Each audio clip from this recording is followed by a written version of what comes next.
കേരളീയനായ ഒരു മഹാകവി, നല്ല വിവർത്തകൻ, കേരള കലാമണ്ഡലത്തിൻ്റെ സ്ഥാപകൻ, അദ്ദേഹത്തിൻ്റെ ഇഷ്ട കലകളിലൊന്നായ കഥകളിയെ പരിപോഷിപ്പിക്കുന്നവൻ, കേരള വാൽമീകി എന്ന് വിശേഷിക്കപ്പെട്ട കവി, നമ്മളുടെ എവരുടെയും പ്രിയപ്പെട്ട വള്ളത്തോൾ നാരായണ മേനോൻ. GM എജുവേഡിൻ്റെ പുതിയ വീഡിയോ അദ്ദേഹത്തെ പറ്റിയാണ്. എല്ലാവർക്കും ഈ വീഡിയോയിലേക്ക് സ്വാഗതം. 1878 ഒക്ടോബർ 16 മലപ്പുറം ജില്ലയിലെ തിരൂരിന് സമീപം ചേന്നര ഗ്രാമത്തിൽ കോഴിപ്പറമ്പിൽ കുട്ടിപ്പാറു അമ്മ എന്ന പാർവതി അമ്മയുടെയും കടുങ്ങോട്ട് മല്ലിശ്ശേരി ദാമോദരൻ ഇളയതിൻ്റെയും മകനായി ജനിച്ചു. ഇന്ത്യൻ സ്വാതന്ത്ര്യ സമരത്തിൽ ആകൃഷ്ടനായിട്ടുള്ള അദ്ദേഹം ദേശസ്നേഹത്തെപ്പറ്റി നിരവധി കവിതകൾ രചിച്ചിട്ടുണ്ട്. ഇന്ത്യൻ നാഷണൽ കോൺഗ്രസിൻ്റെ ചെന്നൈ, കൽക്കത്ത സമ്മേളനങ്ങളിൽ പങ്കെടുത്തിട്ടുള്ള ഒരു വിശിഷ്ട വ്യക്തിയാണ് ശ്രീ വള്ളത്തോൾ.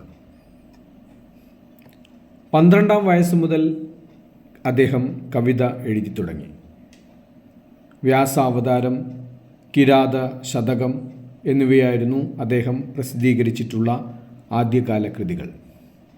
തുടർന്ന് നമുക്ക് ഭാഷാഭൂഷണി, കേരള സഞ്ചാരി, വിജ്ഞാന ചിന്താമണി തുടങ്ങി നിരവധി പ്രസിദ്ധീകരണങ്ങളിൽ അദ്ദേഹത്തിൻ്റെ കവിതകൾ പ്രത്യക്ഷപ്പെട്ടു തുടങ്ങിയിട്ടുണ്ട്.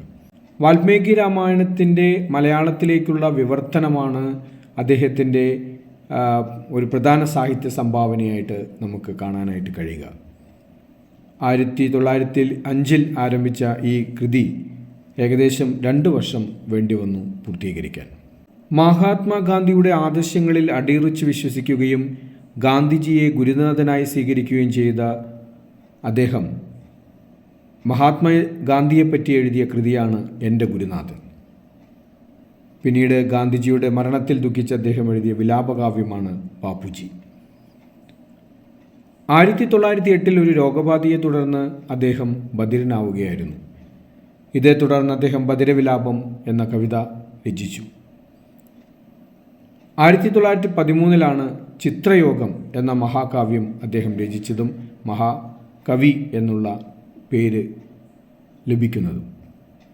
വാൽമീകി രാമായണം, അഭിജ്ഞാന ശാകുന്തളം, ഋഗ്വേദം, മാതംഗലീല, പത്മപുരാണം, മാർക്കണ്ഡേയ പുരാണം, വാമനപുരാണം, മത്സ്യപുരാണം, മധ്യമ വ്യായോഗം, അഭിഷേക നാടകം, സ്വപ്നവാസവദത്തം തുടങ്ങി സംസ്കൃത കൃതികൾ അദ്ദേഹം മലയാളത്തിലേക്ക് വിവർത്തനം ചെയ്തിട്ടുണ്ട്.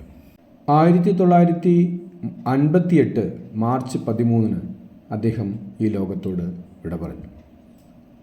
മലയാളത്തെ ഏറ്റവും പ്രശസ്തനായിട്ടുള്ള കവികളിൽ ഒരാളായ വള്ളത്തോൾ നാരായണ മേനോൻ്റെ മുമ്പിൽ സ്മരണാഞ്ജലി അർപ്പിച്ചുകൊണ്ട് ഈ വീഡിയോ ഇവിടെ അവസാനിക്കുന്നു.